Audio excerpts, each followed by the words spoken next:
ডাক্তারি করেই নয়, সেটা হচ্ছে আমি প্রথমে আমার অন্তরে অন্তঃস্থ ধন্যবাদ জানাতে চাই নজরুল্লাহ স্যারকে। নজরুল্লাহ স্যারকে, যার অক্লান্ত পরিশ্রম, আন্তরিক প্রচেষ্টা আর ত্যাগের শিকার হচ্ছে আমাদের আজকের এই ছাত্র শিক্ষক এবং অভিভাবক মেলা। আমাদের হয়তো ঢাকা ইউনিভার্সিটির টিএসসি নাই, কিন্তু এটাই হতে পারে আমাদের হেডওয়ের টিএসসি বা টিএসজি বা স্টুডেন্ট এন্ড গার্ডিয়ান ফোরাম, বা সবার জন্য একটা প্ল্যাটফর্ম যেখানে শিক্ষকরা বা আমরা যারা আছি প্রবীণ, তারা আমাদের অভিজ্ঞতা, দক্ষতা বা শিক্ষা শেয়ার করব, সাথে তারুণ্যর শক্তি আর প্রাইভেট পাবলিক পার্টনারশিপ, মানে আমাদের সকলের ইনভেস্টমেন্ট, এই তিন মিলে কিন্তু আমরা আমাদের দেশের একটা ভালো, দেশের জন্য ফিউচার লিডার তৈরি করতে পারি।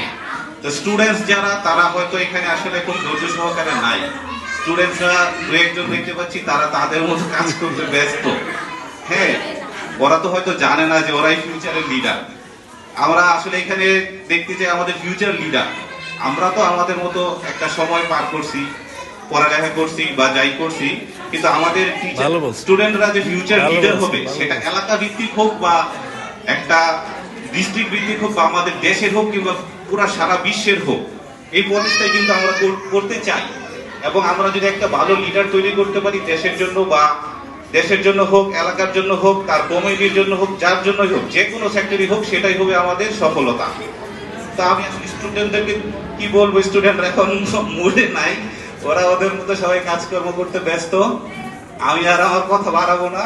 সবাইও অনেক অনেক মূল্যবান বক্তৃতা বা অনেক মূল্যবান বক্তব্য দিছে, তাদেরকে ধন্যবাদ জানাতে চাই, স্যারদেরকে ধন্যবাদ জানাতে চাই, গার্ডিয়ানদেরকে ধন্যবাদ জানাতে চাই, যারা অনেক কষ্ট করে এখানে বসে আছেন।